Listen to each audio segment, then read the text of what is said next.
Wahyu pasal 15. Kita sampai ke pasal 15 di kebaktian ini, tapi secara waktu di dalam nubuatan Allah, apa yang kita bahas ini kurang lebih di akhir 7 tahun pemerintahan Antikristus. Jadi kita telah sampai kepada hampir klimaksnya sejarah dunia. Sebelum masuk kepada pemerintahan Kristus 1000 tahun itu. Mari kita sekarang baca pasal 15. Sebenarnya di pasal 15 ada 8 ayat.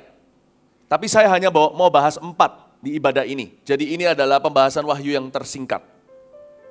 Karena 4 ayat berikutnya tentang 7 malaikat dengan 7 cawan murka Allah, saya mau sambung dengan pasal 16 ke 7 malapetaka, karena berhubungan dengan itu malam ini.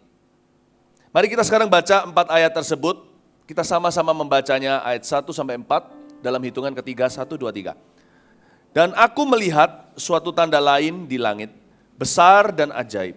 7 malaikat dengan 7 malapetaka terakhir, karena dengan itu berakhirlah murka Allah.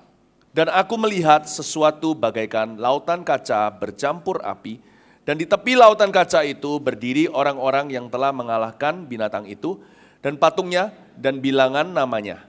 Pada mereka ada kecapi Allah. Dan mereka menyanyikan nyanyian Musa, hamba Allah, dan nyanyian anak domba, bunyinya, besar dan ajaib segala pekerjaanmu, ya Tuhan Allah yang maha kuasa. Adil dan benar segala jalanmu, ya Raja segala bangsa. Siapakah yang tidak takut ya Tuhan, dan yang tidak memuliakan namamu? Sebab engkau saja yang kudus, karena semua bangsa akan datang dan sujud menyembah engkau. Sebab telah nyata kebenaran segala penghakimanmu. 4 ayat ini simple saudara, ini adalah kejadian di sorga, disebut di sini di ayat 1, tanda lain yang di langit, besar dan ajaib. Terjadi aktivitas ilahi, terjadi angelic activity, terjadi aktivitas di kalangan para malaikat.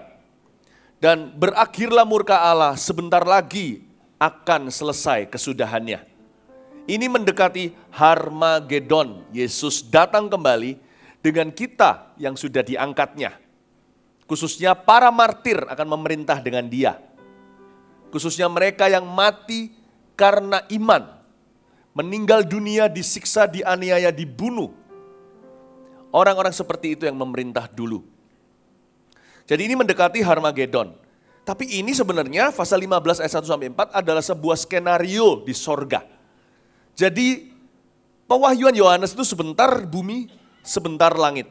Sebentar dunia, sebentar sorga. Kali ini kita mendapatkan preview atau kita mengintip melalui sebuah jendela penglihatan apa yang terjadi di atas sana menjelang akhir segala sesuatu. Dan dikatakan di ayat 2, Yohanes melihat bagaikan lautan kaca bercampur api. Yang dia lihat itu manusia. Hanyalah sekarang mereka menjadi manusia sorgawi. Sudah dibebaskan dari tubuh terkutuk mereka yang penuh sakit penyakit dan sifat buruk. Ini adalah umat tebusan Allah.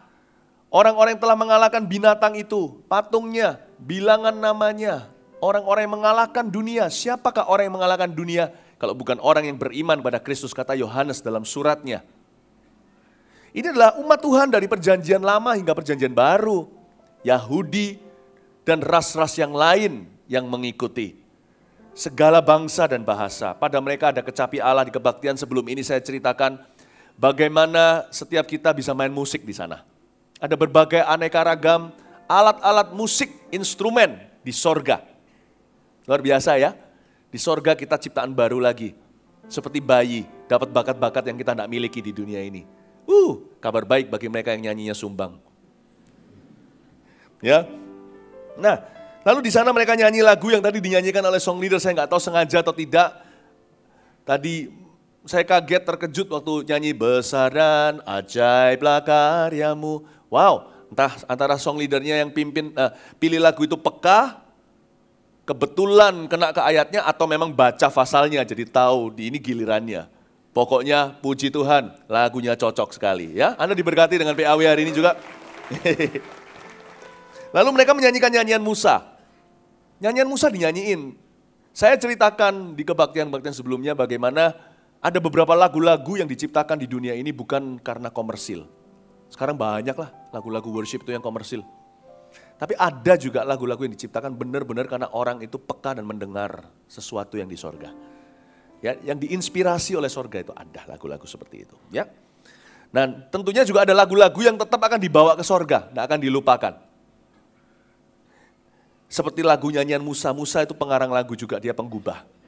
Nyanyian Musa, kenapa nyanyian Musa? Karena Musa menyanyikan lagu itu ketika membawa orang Israel keluar dari Mesir, melewati Laut Merah. Saya baru tadi diingatkan oleh seorang tamu dari Taiwan bahwa hari ini di kalender Ibrani adalah puncak perayaan Pondok Daun. Hari ini. Mereka merayakan bagaimana Musa membawa orang Israel keluar dan memberikan kelepasan kepada sebuah bangsa. Nyanyian Musa, jadi kita nggak kebetulan ya, profetik sekali. Hari ini sampai di ayat ini. Bapak Ibu Saudara, ini pesan Tuhan. Kalau Anda di sini yang dalam masalah, percayalah, our God is deliverer. Allah kita adalah Allah yang melepaskan. Kalau di sini ada orang-orang yang betul-betul kecanduan, diikat dengan kebiasaan buruk, kabar baik. Anda bisa lepas kok. Sakit penyakit yang tidak ada jalan, tidak ada bisa diobati, kabar baik, Tuhan bisa sembuhkan. Kelepasan saya dulu itu cukup lama. Waktu saya 23 tahun lalu dilepaskan Tuhan. Saya dulu penuh dengan kuasa kegelapan. Hidup saya itu dulu dibelenggu. Jadi kelepasan saya itu 40 hari saudaraku. 40 hari itu hanya untuk roh jahat keluar dari tubuh saya itu 40 hari. Jadi begitu panjangnya antri. Semua orang bilang yang namanya Philip ini tidak mungkin bisa bertobat. Yang namanya Philip ini tidak mungkin bisa berubah. Tidak mungkin bisa diselamatkan. Saya kerasnya kayak batu karang. Semua yang ngomong begitu, bicara gitu semuanya pendeta. Dan tentunya teman-teman saya juga semuanya setuju dan sepakat. Jadi saya bisa berubah, semua orang juga bisa berubah. Tidak ada orang yang terlalu keras bagi Tuhan. Amin Bapak Ibu Saudara. Anda harus percaya sama Tuhan. Jangan percaya pada keadaan. Jangan lihat orang, manusia itu sekeras-keras apapun tetap daging dan darah. Enggak keras, enggak. Dibanding dengan Tuhan, Tuhan jauh lebih keras kepala. Kalau mau menyelamatkan. Jadi jangan pernah berkata mustahil. Our God is deliverer. Nyanyian Musa, lalu enggak hanya nyanyian Musa, nyanyian anak domba. Karena Musa punya kesaksian tidak lengkap kecuali Yesus Kristus datang. Sebab Tuhan tidak ingin membawa umat Tuhan keluar dari Mesir. Tapi lebih kepada perbudakan dosa. So what kalau mereka keluar dari Mesir, lalu mereka mati di padang gurun semua karena memberontak. Sebenarnya keluar dari Mesir itu sebentar saja, tapi 40 tahun pun orang Israel nggak bisa, Mesir nggak pernah keluar dari mereka. Karena itu nyanyian anak domba diperlukan. Apa maksudnya? Apa maksudnya nyanyian anak domba diperlukan? Sebenarnya semua cerita perjanjian lama menuju kepada satu, pengorbanan Yesus di kayu salib, mengeluarkan kita dari perbudakan dosa. The true deliverance, kelepasan yang sejati, bukan kelepasan dari perbudakan jasmani. Kelepasan sejati adalah kelepasan dari perbudakan dosa. Karena itu nyanyian anak domba dinyanyikan. Saya senang di surga nanti akan banyak puji-pujian. Ya, lalu tentunya di sana ada kata-kata besar dan ajaib segala pekerjaanmu, adil benar segala jalanmu. Lagu-lagu mulai didengungkan. Nah, kita sekarang udah lihat nih yang namanya kejadian saat itu. Pendek sih, gak terlalu banyak yang bisa diceritakan di 4 ayat ini. Simple aja, Yohanes melihat sorga dan dengar lagu-laguan, dengar musik di sana. Oke, tapi saya mau ambil 4 ayat ini untuk menjadikan sebuah pesan dengan 4 poin sederhana untuk Anda bawa pulang ke rumah. Saya beri judul, nah sekarang kita tinggalkan sejarah, profesi atau nubuatan, saya jadikan ini pengajaran. Oke, ikuti saya ya, ada 4 poin sederhana saya beri judul, rahasia hidup berkemenangan di segala zaman. Bukankah judulnya nyanyian mereka yang menang? Tulis judulnya, rahasia hidup berkemenangan di segala zaman. Karena wahyu bukanlah ayat firman Tuhan untuk nanti zamannya antikristus saja. Ingat ya, Wahyu pasal 1, saya tidak ajarkan di kebaktian sore tapi pagi karena itu pembukaan.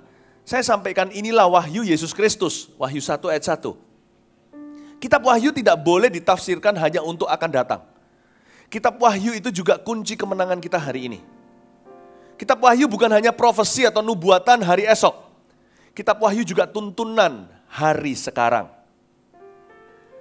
Wahyu ini terlalu banyak dibahas tentang 666, 666-nya. Chip atau yang namanya tanda yang di dahi dan di lengan. Ya betul. Itu juga dibahas, tapi wahyu lebih besar dari itu. Kalau baca kitab wahyu, bacalah untuk hari ini dulu. Baru sesudah itu, lewat pengajaran ini Anda ngerti nanti lain hari, suatu hari kelak, apa yang akan terjadi. Oke, sekarang saya bawa wahyu ke zaman kini. Hari Minggu, di mana kita ada di sini beribadah. Apa pesan Tuhan bagi setiap kita? Tuhan ingin kita menyanyikan nyanyian kemenangan. Tuhan ingin kita hidup berkemenangan. Tuhan mau menyatakan kepada kita rahasia kemenangan bukan hanya nanti waktu kedatangan Tuhan. Tapi sekarang berwaspada setiap hari dalam hidup kita. Gimana kita hidup berkemenangan setiap hari? Gimana kita bisa hidup kemenangan di dalam segala zaman? Munculkan di depan sini ayat-ayat tambahan. 2 Korintus 2 ayat 14 berkata, munculkan di depan layar, di depan saya, dan di belakang saya juga. Ya. 2 Korintus 2 ayat 14 bunyinya demikian, supaya Anda tahu bahwa Tuhan berniat memberi kita semua kemenangan apapun pergumulan kita. Ya, segera munculkan di depan, terima kasih multimedia. 2 Korintus 2 ayat 14 nggak usah dibuka ya, saya sudah siapkan. Oke, tetapi syukur bagi Allah yang dalam Kristus. Siapa di sini di dalam Kristus? Angkat tangan. Oke, puji Tuhan. Ini janji buat setiap Anda dan saya yang di dalam Kristus selalu, bukan kadang-kadang, bukan musiman, selalu membawa kami di jalan kemenangannya, apapun pergumulan Anda. Mungkin sekarang Anda masih kalah, mungkin Anda baru membuat kesalahan. Tetapi janji Tuhan adalah, sekalipun Anda membuat kesalahan, Anda tidak keluar dari Kristus. Kristus tetap di dalammu. Masih ada harapan jikalau Anda berbalik. Allah mau membawamu ke dalam kemenangan. Allah bukan mau membawamu dalam kecelakaan. Yang di dalam Kristus selalu membawa kami di jalan kemenangannya. Dengan perantaraan kami, Ia menyebarkan keharuman pengenalan akan Dia di mana-mana. Kabar baik buat setiap kita yang dalam pergumulan. Sekarang kita lihat ayat berikutnya yang saya siapkan, Yesaya 41 ayat 10. Bunyinya demikian. Yesaya 41 ayat 10.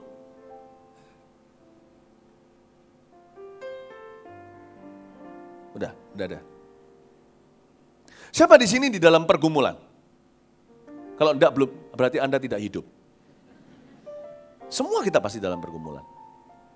Tetapi ingat, kalau lihat donat jangan lihat lubangnya. Jangan yang dielukan pergumulannya. Sedalam-dalam aku di dalam pergumulan, aku lebih dalam di dalam Kristus. Kristus lebih besar di dalamku daripada roh di dalam dunia.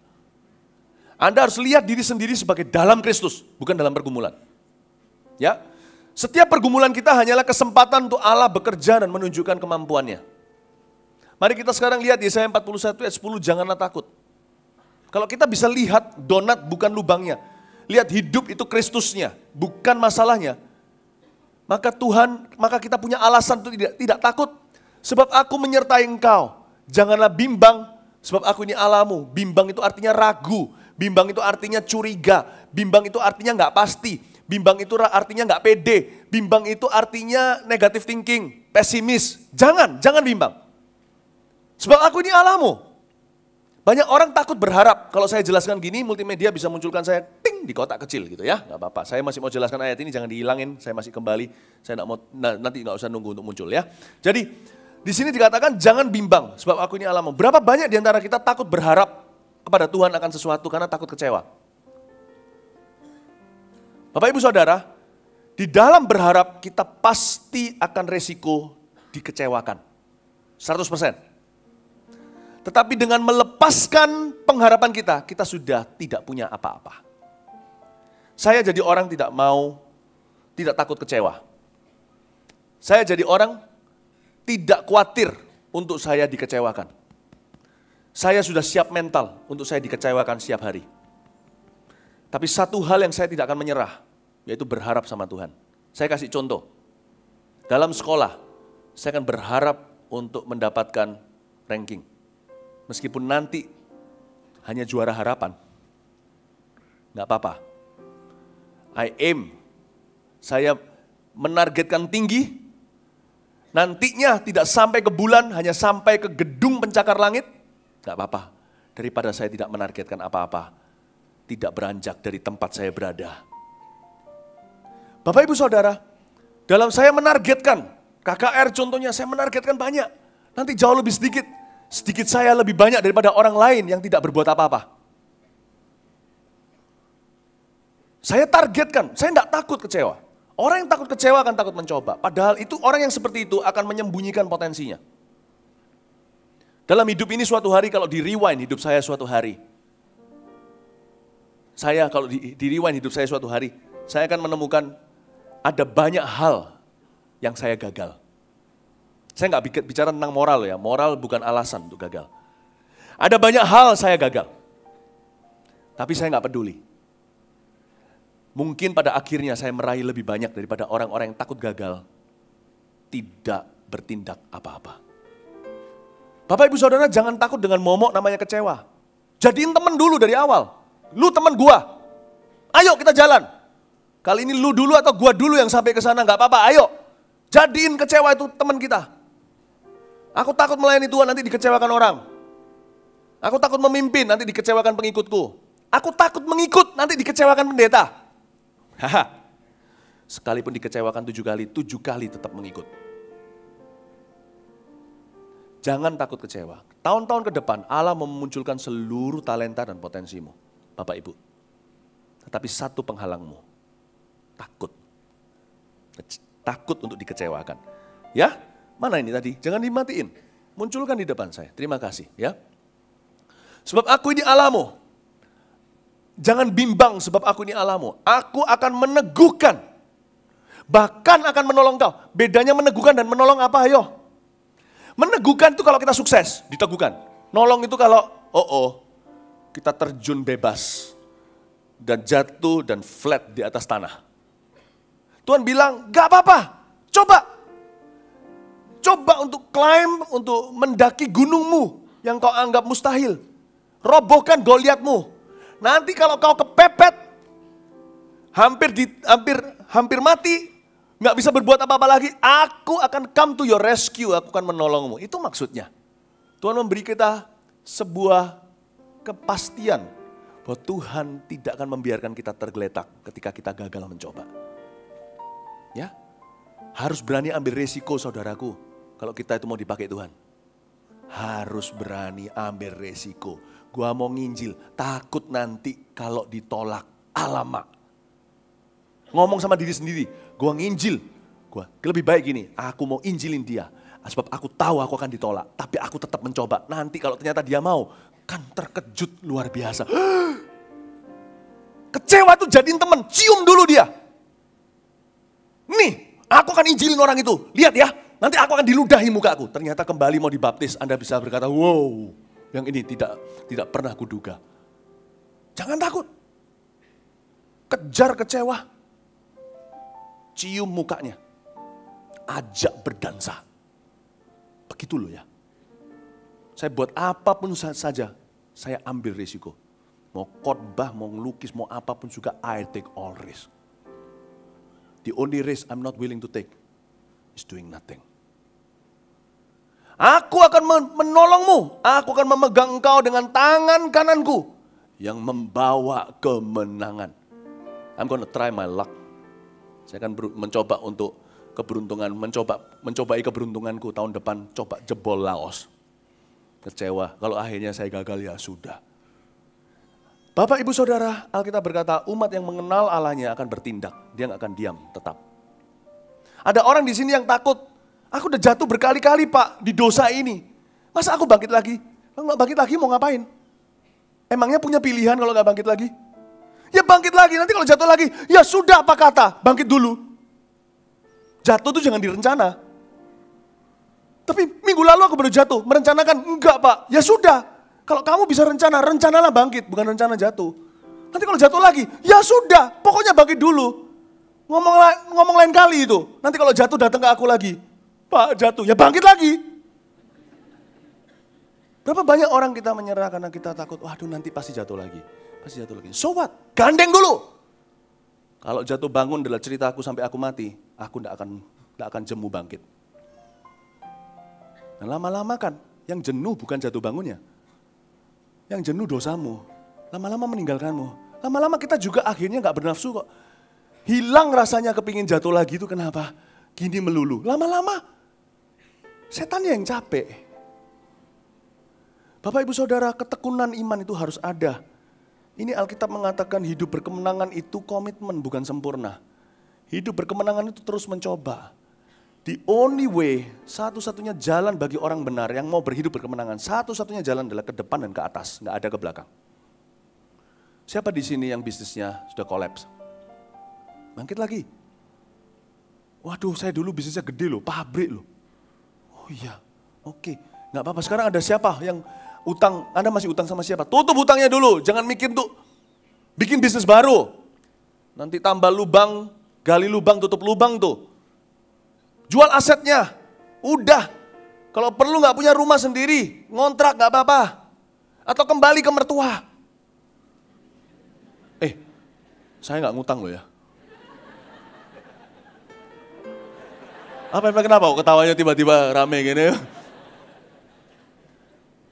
Ya, jual mobilnya, jangan pakai kendaraan umum. Udah nggak usah gengsi-gengsian. Dulunya bos, so what? Jual semuanya, lalu mulai baru, bangkit, buka kecil-kecilan. Sewa stand atau kerja sama orang. Ayo, aduh saya dulu udah besar, udah nggak ada jalan lain kecuali ke depan. Lupakan yang lalu, mengarah pada tujuan. Itulah resepnya hidup berkemenangan. Tidak melihat ke belakang. Peduli amat kalau sana dulu konglomerat. Kalau perlu sekarang, buka bengkel biasa kecil-kecilan, tambal ban kalau perlu. Jangan menghina orang yang tambal ban ya, di sini ada yang bengkel dan besar kerja bisnisnya. Tapi maksud saya, jangan takut untuk memulai yang baru asal benar dulu. Amin Bapak Ibu. Don't give up. Coba kanan kirinya, jangan menyerah. Jadi sekarang ngerti ya, orang yang hidup berkemenangan itu adalah orang yang gigih imannya, bukan orang yang mudah menyerah. Kita sekarang lihat 4 poin itu ya. Setelah kita baca ayat-ayat tambahan, kita lihat lagi sekarang ayat 1. Rahasia hidup berkemenangan di segala zaman, ayat pertama. Dan aku melihat suatu tanda lain di langit, besar dan ajaib, 7 malaikat dengan 7 malapetaka. Terakhir, karena dengan itu, nah saya akan berikan arti gandanya. Ini mata pedang bermata dua. Karena dengan itu berakhirlah murka Allah. Kalau cerita sejarahnya dalam nubuatan apa yang terjadi, ini menjelang akhir pemerintahan masa antikristus, kutuk-kutuk ke dunia hampir berakhir. Tetapi bagi kita sekarang, perhatikan kata berakhirlah murka Allah. Poin nomor 1 kalau kita mau hidup berkemenangan adalah tinggallah di dalam kasih Allah yang tanpa syarat. Tidak ada kuasa yang lebih besar daripada kasih. Kasih itu motivasi yang tidak bisa gagal. Kita harus tinggal di dalam kasih Allah yang tanpa syarat. Apa hubungannya? Bukannya hidup berkemenangan itu adalah obedience atau ketaatan. Ketaatan tanpa kasih, ketaatan yang sebentar lagi akan kehabisan gas. Bukankah yang maksudnya dengan kehidupan berkemenangan itu harus punya iman yang luar biasa gitu, kayak imannya Elia, Elisa, Rasul Paulus segala. Iman itu nomor 2. Iman pun bekerja melalui kasih. Tahu nggak? Kok ada orang yang imannya gede? Itu bukan imannya yang besar. Dia rasa amannya yang besar. Paham maksud saya?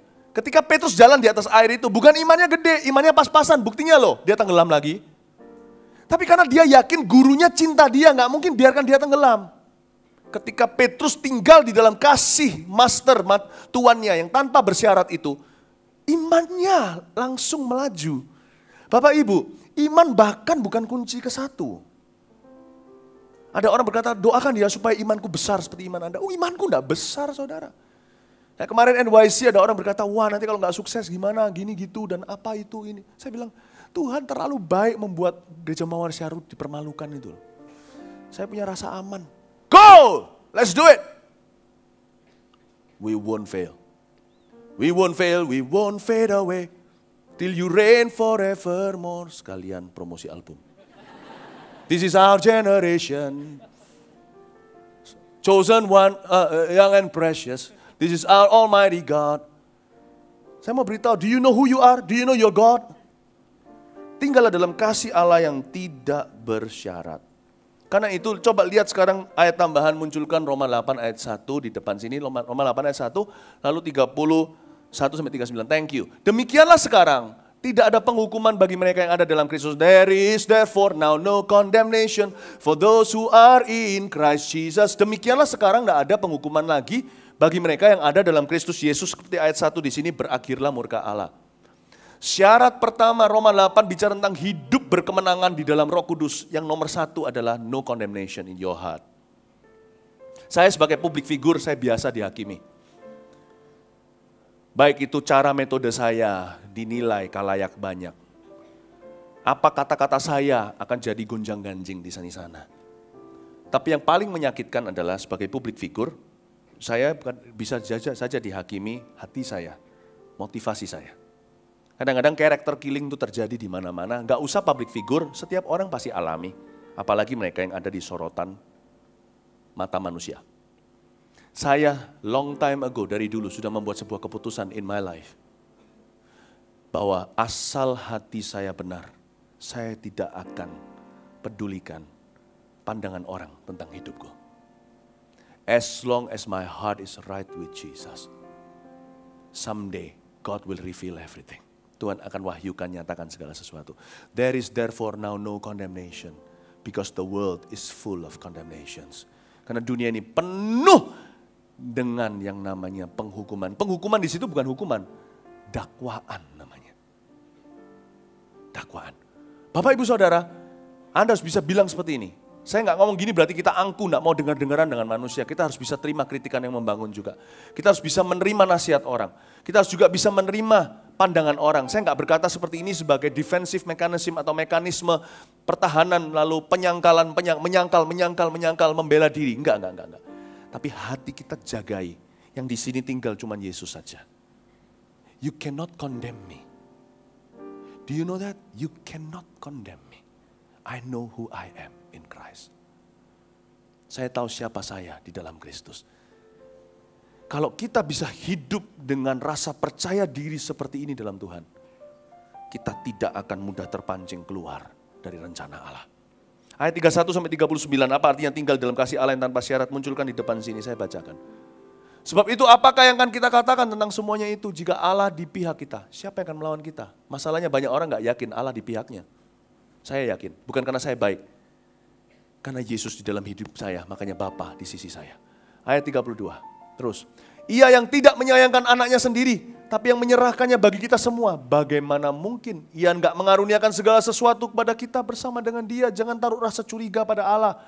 Tuhan tuh pelit sama aku, mungkin sama Koyo.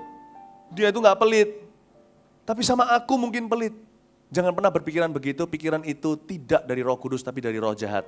Karena Alkitab berkata kalau dia serahkan dirinya, Bapa serahkan anaknya, masa tidak segala sesuatu. Percayalah Tuhan lebih ingin kau diberkati daripada dirimu ingin diberkati.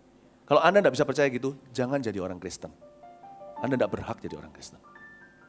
Ayat berikutnya. Siapakah yang akan menggugat orang-orang pilihan Allah? Allah yang membenarkan mereka, siapa yang akan menghukum mereka? Bagi banyak orang, Allah adalah jaksa penuntut. Dapatkah kita mulai hari ini melihat karena Kristus, Allah adalah jaksa pembela? Tapi Pak, saya ini dosanya ada. Lah ya iya. Termasuk kalau ada jatuh dalam dosa, dia jaksa pembela, yes.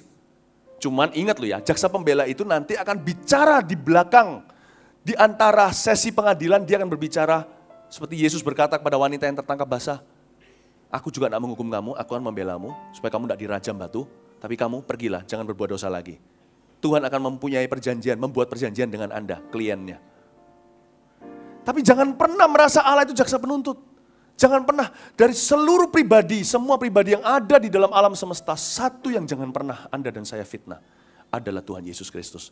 Dia tidak pernah memakai jubah jaksa penuntut. Jangan fitnah dia sebagai demikian. Bagaimana bisa hidup berkemenangan kalau kita sama Tuhan tidak berdamai dulu? Tuhan dijadikan musuh. Kalau jaksa penuntut kan berarti dia memusuhi kita.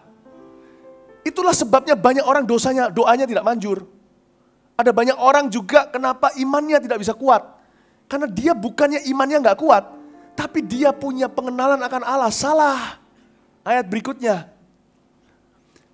Kristus Yesus yang telah mati, bahkan lebih lagi yang telah bangkit, yang juga duduk di sebelah kanan Allah, yang malah jadi pembela bagi kita. Lihat itu jaksa pembela ayat 35. Siapakah yang akan memisahkan kita dari kasih Kristus? Penindasan atau kesesakan? Banyak orang kalau mengalami kesesakan, masalah hidup langsung tanya, dosa apa ya aku sama Tuhan? Ayo siapa gitu? Aduh mungkin Tuhan menghukum aku. Kalau ada penganiayaan, atau kelaparan, atau ketelanjangan, atau bahaya, atau pedang. Saya pernah dengar seorang tante-tante waktu saya masih barusan sekolah, barusan kenal Tuhan.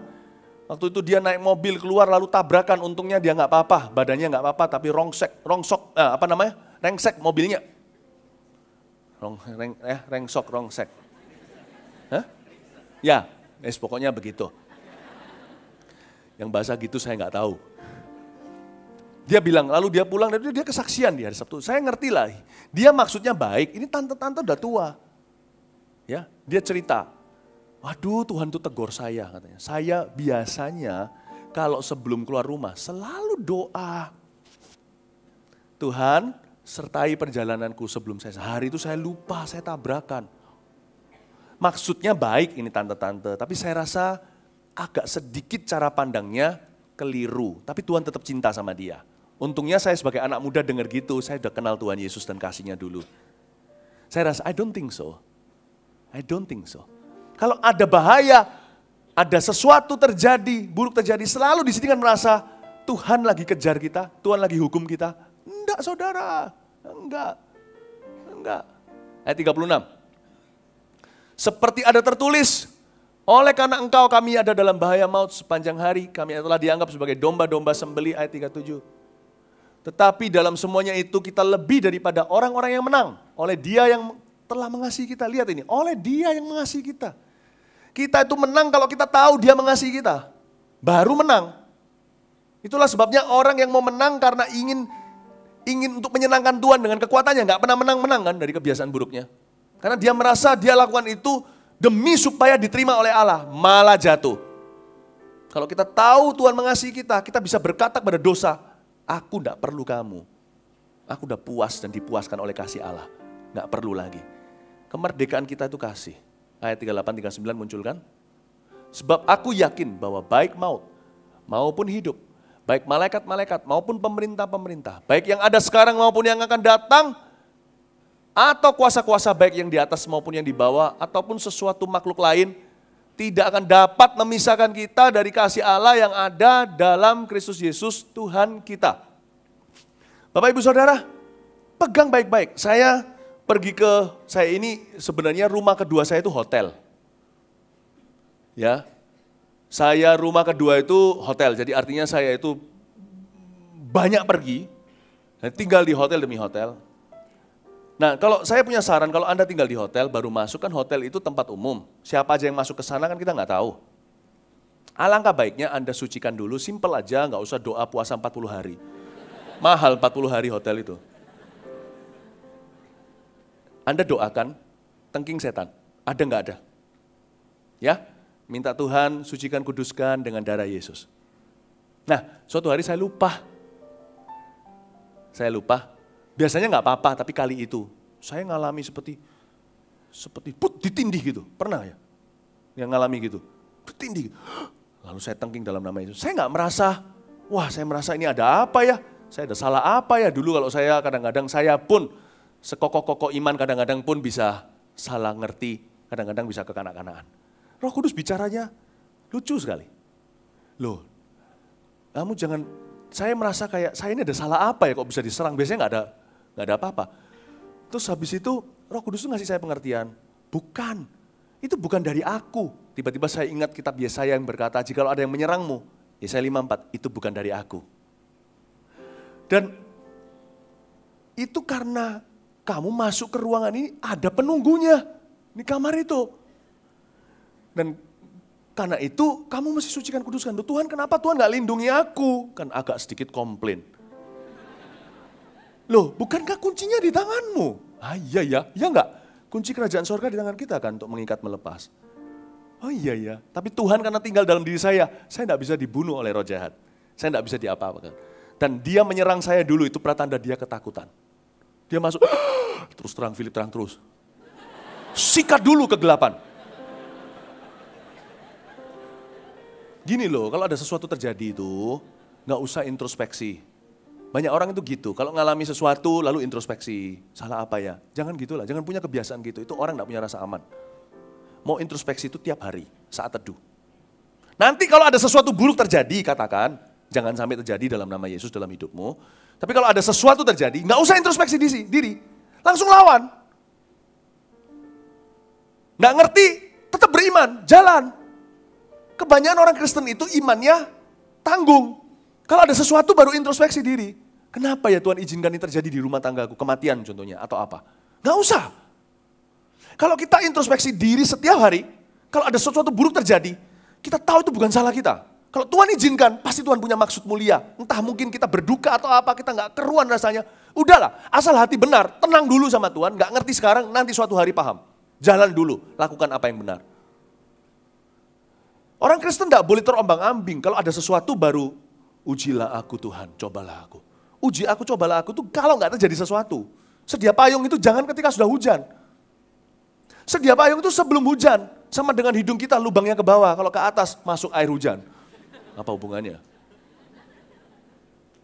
Sedia payung itu sebelum hujan, Bapak Ibu Saudara. Introspeksi itu jangan tunggu sesuatu terjadi. Tiap hari. Kalau terjadi, saya ready. Jadi saya itu setiap hari hidup seolah-olah anything happens, I'm ready. Kalau Tuhan izinkan sesuatu terjadi yang gak enak dalam hidup saya, pasti Tuhan tahu lah ya Tuhan yang pegang kendali. Wong saya ini loh kan gak bisa tahu masa depan saya. Kalau Tuhan izinkan, emangnya saya bisa apa? Kalau Tuhan sudah izinkan. Hidup ini kan gak menentu. Karena itu saya perlu punya kepastian setiap pagi bahwa saya berada di dalam Kristus. Supaya nanti suatu hari kalau terjadi sesuatu saya nggak menyesali. Kalau terjadi saya juga tidak mau, Tuhan kasih kekuatan lah, jangan saya itu dicobai melebihi kekuatan saya. Dan saya juga tidak berdoa agar pencobaan terjadi. Tiap hari doa saya adalah, jangan tuntun aku dalam pencobaan. Tapi kan, kadang-kadang sesuatu bisa terjadi. You never know, right? Kalau sampai terjadi, saya tidak mau tertuduh. Kalau sampai terjadi, saya tinggal berkata pada Tuhan, I don't understand. But lead me. Tuntun aku. Jangan biasakan introspeksi kalau sesuatu terjadi ya, Bapak Ibu. Tiap hari, saat teduh. Itulah sebabnya saat teduh saya tidak mau bolong. Karena kalau kebetulan pas bolongnya itu pas sesuatu terjadi, saya bisa nyesel sekali. Nangkep ini ya? Oke, jadi tinggal di dalam kasih Allah. Sekarang kita lihat yang kedua, ayat 2. Dan aku melihat sesuatu bagaikan lautan kaca. Katakan lautan kaca. Bercampur api, katakan bercampur api. Apa ini ya? Dan di tepi lautan kaca itu berdiri orang-orang yang telah mengalahkan binatang itu dan patungnya dan bilangan namanya pada mereka ada kecapi Allah. Lautan kaca bercampur api. Coba lihat Ibrani 12 ayat 1 munculkan di situ. Karena kita mempunyai banyak saksi. Ini bicara tentang sorgawi. Sama dengan yang kita baca di Wahyu. Bagaikan awan yang mengelilingi kita. Kalau di sini lautan kaca. Ya, lautan kaca campur api malahan. Marilah kita menanggalkan semua beban dan dosa yang begitu merintangi kita dan berlomba dengan tekun dalam perlombaan yang diwajibkan bagi kita. Jadi ternyata maksud pasal 12 ayat 1 Ibrani matikan sekarang di sini dan sama dengan Wahyu pasal 15 ayat 2 ini bicara tentang rahasia kedua untuk hidup berkemenangan di segala zaman adalah sengaja dikelilingi dan dipengaruhi oleh pemenang-pemenang Allah. Siapa yang bersaksi di dalam hidupmu? Pilih-pilih saudaraku. Be selective who speaks into your life. Input mempengaruhi output. Apa yang kau makan mempengaruhi kesehatanmu. Kalau nggak percaya, apa yang kau makan bahkan itu bau keringatmu. Sorry untuk mengatakannya. Bapak Ibu Saudara, kita harus punya plan, sengaja dikelilingi, itulah pentingnya komunitas ilahi. Bukan hanya oleh orang-orang yang mati di sini. Ini kan pasal 15 ayat 2 dan Ibrani pasal 12 tadi, itu semua bicara tentang orang-orang yang sudah pulang ke rumah Bapa. Itu juga. Tapi jangan pergi ke kuburan hamba Tuhan siapa, nggak perlu. Dia udah nggak ada di sana. Kalau Anda mau, puji Tuhan kalau hamba Tuhan itu sudah pernah menulis buku. Bacaanmu, pergaulan kita, bacaan kita, tentukan saudara, pastikan kita dikelilingi oleh lautan kaca bercampur api. Seperti perjalanan Yesus ke Emmaus, 2 orang itu jalan sama Yesus, Yesus cerita, lalu mereka berkata, bukankah hati kita berapi-api ketika dia bercerita? Ada orang yang, some people will inspire you, while the rest will drain you. Ada orang yang akan menginspirasi Anda, tapi ada orang pula yang akan membuat Anda kering kerontang. Kata inspirasi dalam kamus Webster artinya to breathe upon. Itu inspirasi. Ada orang tertentu yang Anda bergaul dengan orang itu atau membaca tentang orang-orang itu atau memperhatikan atau mungkin interview. Saya paling senang interview orang. Saya ketemu orang, saya interviewin. Saya mau belajar sesuatu. Akan ada orang-orang yang inspire you seperti Anda punya roh itu ditiupi Roh Kudus. Jadi Anda kepingin maju, kepingin sungguh-sungguh, kepingin dipakai Tuhan, kepingin hidup kudus dan benar, kepingin bangun keluarga, kepingin karirnya berhasil, kepingin melihat mujizat Allah, kepingin melayani. Ada orang yang begitu. Pastikan Anda sengaja mendekat ke sumber api jikalau Anda koreknya. Kalau Anda mau berapi-api, dekatlah ke api unggun. Di sini ada banyak orang-orang yang berapi-api, bergaulah dengan mereka. Itulah sebabnya ada CG segala. Tujuannya bukan hanya asiknya rame-rame. CG tanpa lautan kaca, tanpa bercampur api, tak ada gunanya, mending ditutup saja. Kalau CG isinya hanya gosip melulu. CG itu tempatnya sharing life. Saya nggak hanya bicara tentang CG, bacaan Anda loh. Baca yang berguna. Biografi, saya suka biografi.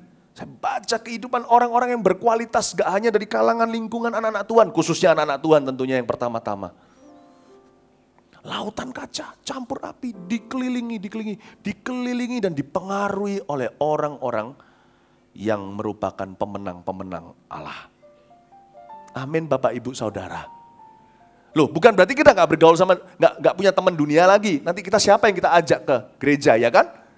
Kalau sama teman-teman yang di dunia, orang-orang non-Kristen katakanlah atau yang Kristen KTP saja, tugas kita, peran kita dalam hidup mereka adalah membawa, bukan menjadi rekan sepadan dan berada di kuk yang sama.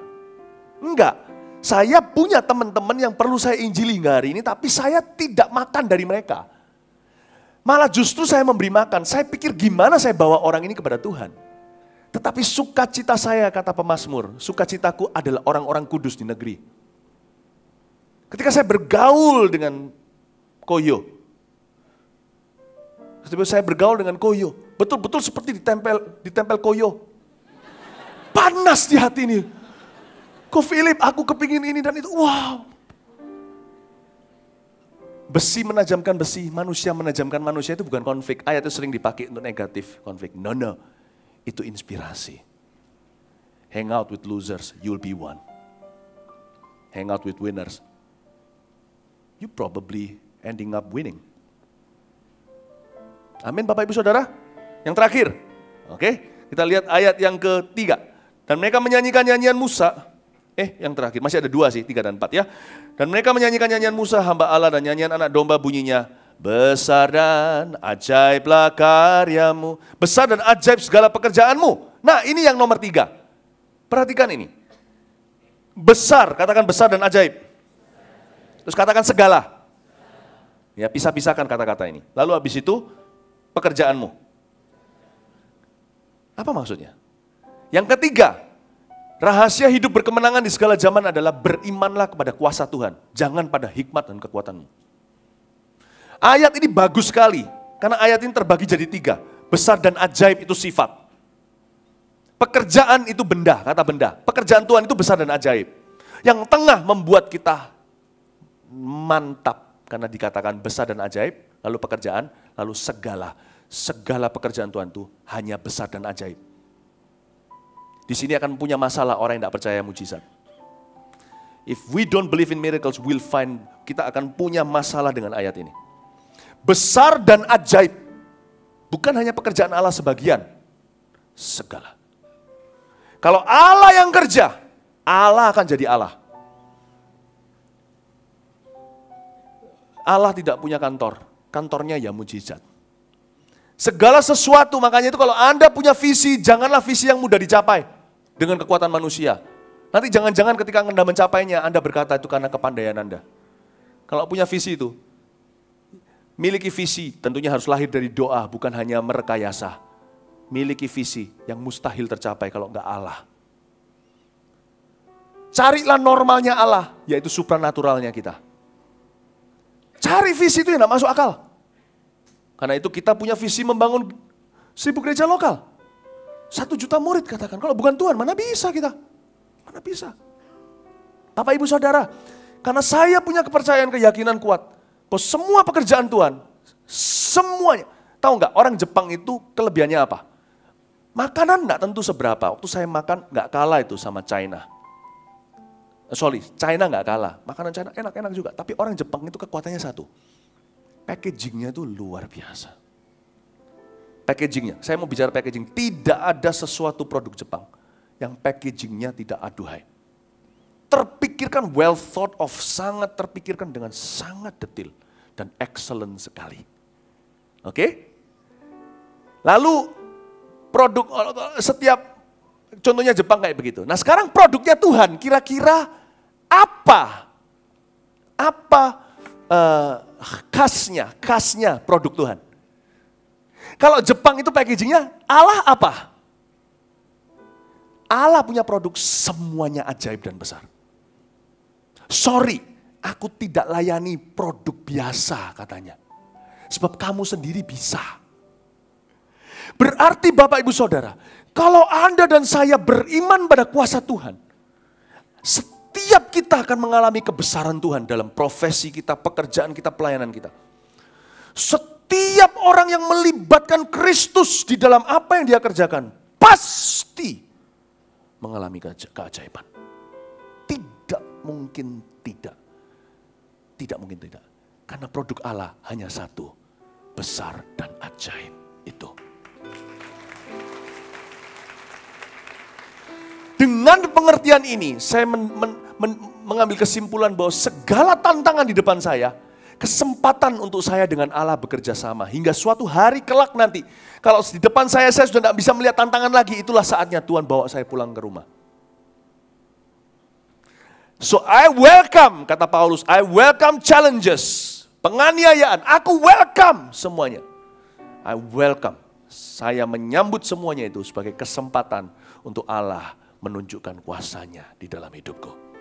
Besar dan ajaiblah segala pekerjaan. Jangan courting ya, Tuhan tidak pernah ada sale. Produk Tuhan itu tidak pernah diobral. Dia nggak pernah berkata sebagian cuci gudang, tak ada cuci-cucian. Segala itu berarti semua. Dan Allah mau mengerjakan perkara besar dan ajaib di hidupmu. Nah tugas kita di mana yang terakhir, yang keempat? Peran kita sederhana. Nah peran kita yang natural Bapak Ibu Saudara. Tuhan yang supranatural, kita yang natural. Lihat sekarang kata-kata berikutnya. Adil dan benar segala jalanmu. Ini peran kita. Saya gak usah buka di kitab Mika. Apa yang Tuhan tuntut padamu, hai manusia. Bukankah hanya berlaku adil, mencintai belas kasihan, dan berjalan dengan rendah hati di hadapan Allahmu. Nah meskipun di sana katakan jalan Tuhan. Bapak Ibu Saudara tahu nggak? Pekerjaan Tuhan tidak bisa diselami, jalan Tuhan bisa. Jalan Tuhan bisa. Ini perbedaannya. Kenapa saya bilang ini peran kita? Karena Tuhan selalu mewahyukan jalannya. Alkitab berkata di Perjanjian Lama, di Mazmur, dan waktu Musa, engkaulah yang Allah yang memperkenalkan, who reveal your way. Jalan itu bisa kita kenal, kita berjalan di jalan Tuhan. Pekerjaan nggak bisa diselami, pengkhotbah berkata manusia nggak bisa menyelami pekerjaan Allah. Adil dan benarlah segala jalanmu. Berbicara yang keempat, ini peran kita untuk hidup berkemenangan. Ini yang natural atau alamiah, yaitu melakukan yang benar. Tugas kita cuma sederhana ya. Just do what's right. Melakukan yang benar. Dimanapun, kapanpun, dan kepada siapapun. Tugas kita hanya itu. Oh ya, sudah dapat kan? Ya. Adil dan benar. Lihat kata adil dan benar. Adil itu justice, keadilan. Benar itu righteousness. What's right atau apa yang betul di mata Tuhan. Segala itu orang Kristen bukan hanya pernikahan kita. Di keluarga mungkin dia baik, tapi di kerjaan dia adalah serigala. Atau bukan hanya sekedar pekerjaan kita, di pekerjaan dia sukses, di rumah dia papa yang jahat, atau suami yang gak setia. Segala itu berarti semua aspek hidup kita, Tuhan menuntut tidak kurang dari ini, adil dan benar. Lakukan yang adil sampai ke pembantu rumah tangga. Lakukan adil kepada setiap orang yang kau jumpai. Kita tidak bisa selalu betul, tapi kita bisa sadar untuk melakukan yang benar setiap saat. Adil dan benar segala jalanmu dalam hidupku. Bapak ibu saudara, tugas kita hanya itu. Yesaya 64 ayat 34 dan 5a munculkan di sini, saya munculkan poin keempat dan kelima, beriman kepada kuasa Tuhan dan melakukan yang benar, karena engkau melakukan kedahsyatan yang tidak kami harapkan. Ini bicara tentang keajaiban Tuhan, ajaib dan besar. Seperti tidak pernah didengar orang sejak dahulu kala, terus tidak ada telinga yang mendengar dan tidak ada mata yang melihat seorang Allah yang bertindak bagi orang yang menanti-nantikan dia. Hanya engkau yang berbuat demikian. Ini bicara tentang ajaib dan besar, ini adil dan benar. Engkau menyongsong mereka. Perhatikan ini. Engkau menyongsong mereka yang melakukan yang benar. Dan yang mengingat jalan yang kau tunjukkan. Simpel bukan? Tugas saya tidak perlu berpikir lebih tinggi daripada takaran imanku. Ketika saya pulang ke rumah, saya pikirkan apa yang benar yang saya lakukan. Tidak selalu saya benar terus terang. Tapi saya selalu bisa berusaha untuk memperbaiki jikalau saya berbuat salah. Do what is right to everyone. Banyak orang terjadi kesenjangan di gereja Asyir, tapi di luar sana makan uang orang.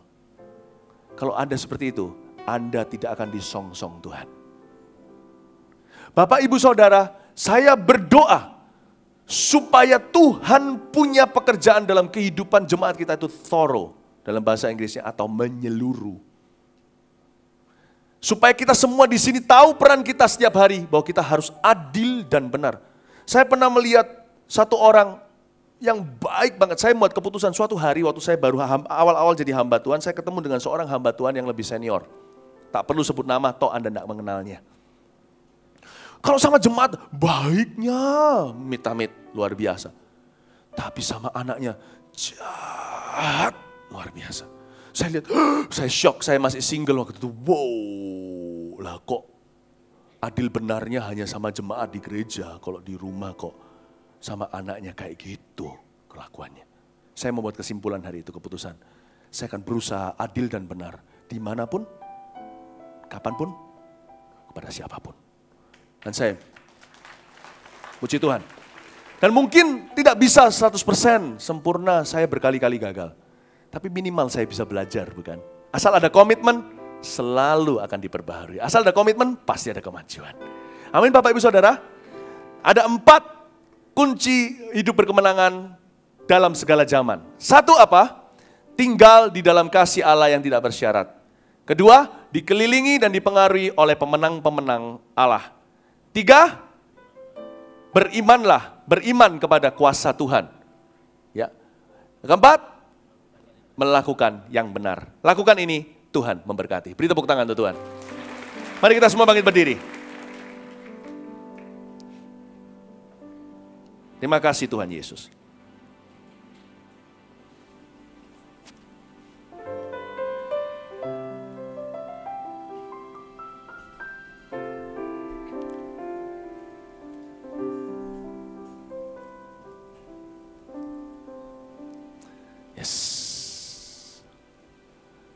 Besar dan ajaiblah karyamu, adil dan benarlah jalanmu, Raja segala bangsa yang maha kuasa, mulia namamu.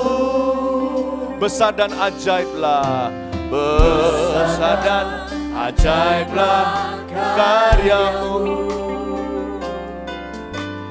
adil dan benarlah jalanmu, Raja segala bangsa yang maha kuasa, mulia namamu. Layaklah segala bangsa sujud kepadamu, sebab Kau Allah yang kudus, layak disembah. Layaklah segala bangsa sujud kepadamu,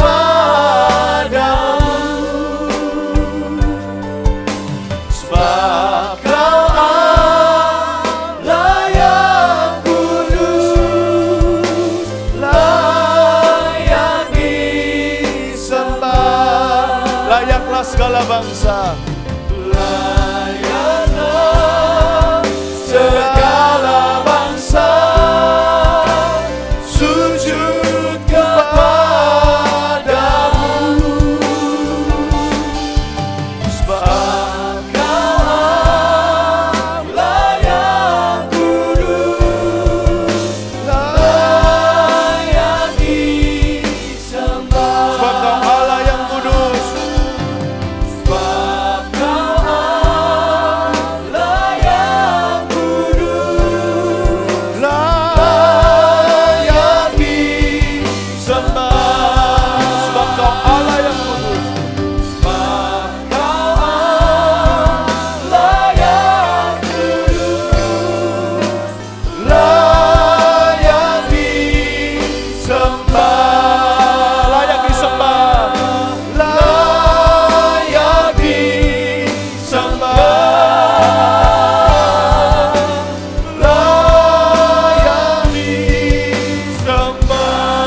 Amin. Mari kita beri tepuk tangan bagi Tuhan. Beri sorak-sorai bagi Tuhan Yesus. Haleluya. Mari kita mengangkat tangan kita. Terima kasih Tuhan untuk firman. Materaikan. Jadikan pengalaman yang indah bersama dengan Tuhan. Tuhan urapi jemaat-Mu, sehingga jemaat-Mu hidup berkemenangan. Tuntun kami semua Tuhan, tanpa kecuali dalam pergumulan kami yang paling fresh hari ini.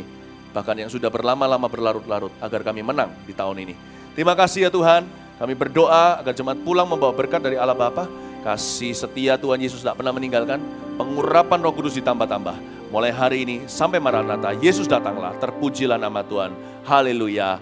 Amin. God bless.